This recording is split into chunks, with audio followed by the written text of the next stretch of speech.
Hi friends, எல்லோரும் எப்படி இருக்கீங்க? எல்லோரும் சேஃபாக இருப்பீங்கன்னு நினைக்கிறேன். எல்லோரும் சாப்பிட்டீங்களா? என்னவாக இருந்தாலும் சரி, எந்த பிரச்சனையாக இருந்தாலும் எல்லோரும் கண்டிப்பாக 3 வேளையும் சாப்பிட்ருங்க.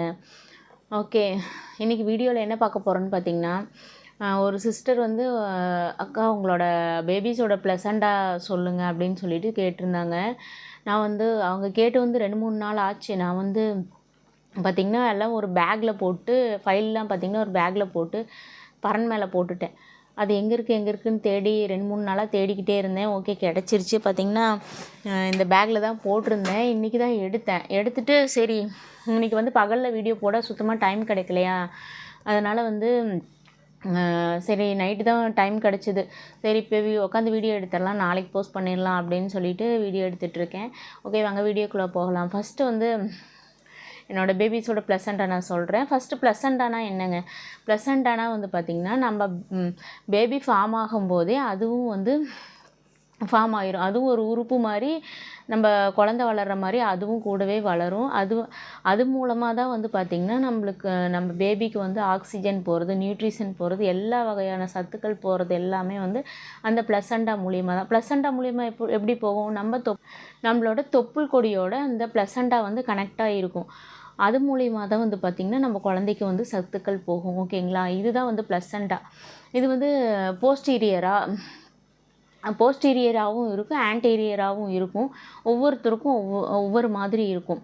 ஸோ ஒரே வயிற்றுல பிறக்கிற எல்லா குழந்தைங்களுக்கும் ஒரே மாதிரியும் இருக்காது, ஒவ்வொரு மாதிரி தான் இருக்கும். போஸ்டீரியர்னால் என்ன? போஸ்டீரியர்னால் வந்து பார்த்திங்கன்னா நம்ம வயிற்றோட பின்பகுதியில் இருக்கும். அதாவது கர்ப்பப்பைக்கு பின்புறம் இருக்கிறனால அது வந்து கர்ப்பப்பைக்கு பக்கத்துலேயே இருக்கும். அது வந்து கர்ப்பப்பையை ஒட்டியே இருக்கிறனால வந்து குழந்தைங்க வந்து மூமெண்ட் பண்ண டக்குன்னு தெரியும் அப்படின்னு சொல்லுவாங்க. அதுக்கப்புறம் வந்து ஆன்டீரியர்னால் வயிற்றோட முன்பகுதியில் இருக்கும். அந்த கர்ப்பப்பைக்கும் அதுக்கும் கொஞ்சம் கேப் இருக்கிறனால குழந்தைங்க மூவ் பண்ணும்போது டக்குன்னு அவ்வளவா தெரியாது. அவ்வளோதான். இதுதான் ஆன்டீரியருக்கும் போஸ்டீரியருக்கும் உள்ள வித்தியாசமே தவிர, இதனால் வந்து நம்மளுக்கும் குழந்தைக்கோ எந்த பாதிப்பும் வராது. ஓகேங்களா? இதுதான் போஸ்டீரியர் ஆன்டீரியருக்கான வித்தியாசம். இது ஒவ்வொருத்தருக்கும் ஒவ்வொரு மாதிரி இருக்கும். இது வந்து போஸ்டீரியராக இருந்தால் வந்து கேர்ள் பேபின்னு, ஆன்டீரியராக இருந்தால் பாய் பேபின்னு சொல்கிறாங்க. இது உண்மையா? இது வந்து உண்மை கிடையாது. ஏன்னா வந்து போஸ்டீரியரில் வந்து பாய் பேபியும் பிறந்திருக்காங்க, ஆன்டீரியரில் வந்து கேர்ள் பேபியும் பிறந்திருக்காங்க. ஓகேங்களா? இப்படி தான் வந்து ஒவ்வொருத்தருக்கும் ஒவ்வொரு மாதிரி தான் இருக்கும். ஸோ இதை வச்சு நம்ம பாய் பேபியா கேர்ள் பேபியான்லாம் கண்டிப்பாக கெஸ் பண்ணவே கூடாது. ஓகேங்களா? இதெல்லாம் வந்து எனக்கு எப்படி தெரியும்? நீங்கள் என்ன டாக்டரா நர்ஸா இதுக்கு படிச்சிருக்கீங்களா? அப்படிலாம் எதுவுமே கிடையாது. நான் டாக்டரும் கிடையாது, நர்ஸும் கிடையாது. இதுக்கு எந்த விதமான மெடிக்கலும் நான் படிக்க கிடையாது. இது வந்து பார்த்திங்கன்னா, நான் என்னோடய பையன் வயிற்றில் இருக்கும்போது நிறைய சர்ச் பண்ணுவேன். பாய் பேபியான்னு சர்ச் பண்ணிக்கிட்டே இருப்பேன். ஸோ அப்போ தெரிஞ்சுக்கிட்டது மட்டும்தான், நான் தெரிஞ்சுக்கிட்டதை சொல்கிறேங்க. அவ்வளோதான் என்னோடய எக்ஸ்பீரியன்ஸை நான் உங்கள்கிட்ட ஷேர் பண்ணுறேன். ஸோ ஓகே, நான் எந்தவித மெடிக்கல் இதுவும் படிக்கலை. ஓகே, நம்ம இப்போ மெயின் பார்ட்டுக்கு போகலாங்களா? இப்போ என்னோடய பேபிஸோட வந்து ப்ளசண்டா வந்து கேட்டிருந்தாங்க, உங்களுக்கு போஸ்டீரியரா ஆன்டீரியா என்னன்னு சொல்லுங்கள் அப்படின்னு சொல்லிட்டு கேட்டிருந்தாங்க. ஸோ அதுக்காக தான் நம்ம ஒரு வீடியோவே எடுக்கிறோம். இது வந்து என்னோடய ஃபஸ்ட்டு பாப்பா, 2வது பாப்பாவோட ஃபைலு. இது வந்து அவங்க 2 பேத்துக்கும் நான் ஒரே ஹாஸ்பிட்டலில் தான் பார்த்தேன்னா, அதனால் வந்து அவங்களோட ஒரே ஃபைலில் தான் என்னோட எல்லா இதுவும் ஹிஸ்ட்ரியும் ஒரே ஃபைலில் தான் அவங்க சேவ் பண்ணி வச்சுருந்தாங்க. ஸோ ஃபஸ்ட்டு பாப்பா பிறந்து கொஞ்ச நாள்லேயே நான் கன்சீவ் ஆனனால அதே ஹாஸ்பிட்டல்லையே நான் பார்த்தேன். அதனால் 2வது பாப்பா ஹிஸ்ட்ரியும் வந்து இதுலேயே தான் இருக்கும். இப்போ நம்ம ஃபஸ்ட்டு ஸ்கேன் பார்ப்போம். ஃபஸ்ட்டு நான் வந்து ஈரோட்டில் தாங்க பார்த்தேன். எந்த ஹாஸ்பிட்டல்னு பார்த்திங்கன்னா, ஹஜாரா அதீப் அப்படின்னு சொல்லிட்டு ஒரு ஹாஸ்பிட்டலில் பார்த்தேன். அங்கே தான் ஃபஸ்ட்டு ஸ்கேன் எடுத்தேன். எப்போ எடுத்தேன்னு பார்த்திங்கன்னா,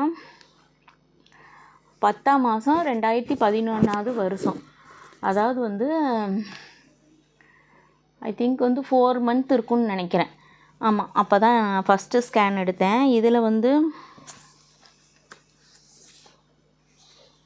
போஸ்டீரியரா ஆன்டீரியரான்னு சொல்லிட்டு எதுவுமே கொடுத்துருக்காங்க. ப்ளசண்டா வந்து போஸ்டீரியர். ஃபஸ்ட்டு பேபிக்கு வந்து நான் 4 மந்த்தில் எடுத்த ஸ்கேனில் வந்து ஃபஸ்ட்டு பேபிக்கு போஸ்டீரியர் அப்படின்னு கொடுத்துருக்காங்க. ஓகேங்களா? அடுத்த ஸ்கேன் வந்து நான் சேலத்தில் எடுத்தேன். சேலம் ஹாஸ்பிட்டலில் தான் முழுக்க முழுக்க பார்த்தேன் பேபி பிறக்கிற வரைக்கும். அங்கேயும் வந்து பார்த்திங்கன்னா போஸ்டீரியர் தான் கொடுத்துருக்காங்க. ஓகேவா, உங்களுக்கு தெரியுதா என்னன்னு தெரில, இங்கே இருக்கும் பாருங்கள். அங்கேயும் வந்து போஸ்டீரியர் தான் கொடுத்தாங்க. மற்ற எல்லா ஸ்கேன்லேயும் வந்து பார்த்திங்கன்னா போஸ்டீரியர் தான் இருக்குது. என்னோடய பெரிய பாப்பாவுக்கு போஸ்டீரியர் தான், அவங்களோட ப்ளசண்டாக வந்து போஸ்டீரியர். அடுத்தது வந்து பார்த்திங்கன்னா லாஸ்ட்டு ஸ்கேன்லேயும் பார்த்திங்கன்னா போஸ்டீரியர் தான் இருக்குது.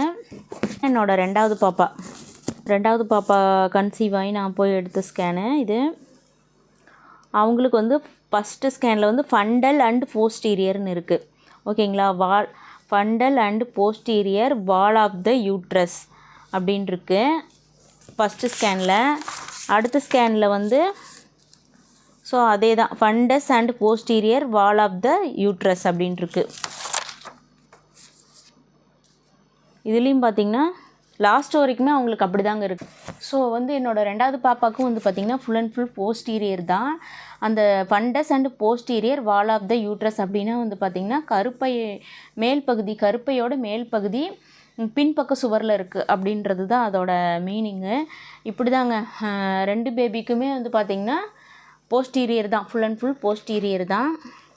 ஸோ என்னோடய 3வது பாப்பாவுக்கு வந்து பார்த்திங்கன்னா கவர்மெண்ட் ஹாஸ்பிட்டலில் தான் பார்த்தோம். அங்கே இந்த மாதிரி நோட்டு தான் கொடுப்பாங்க.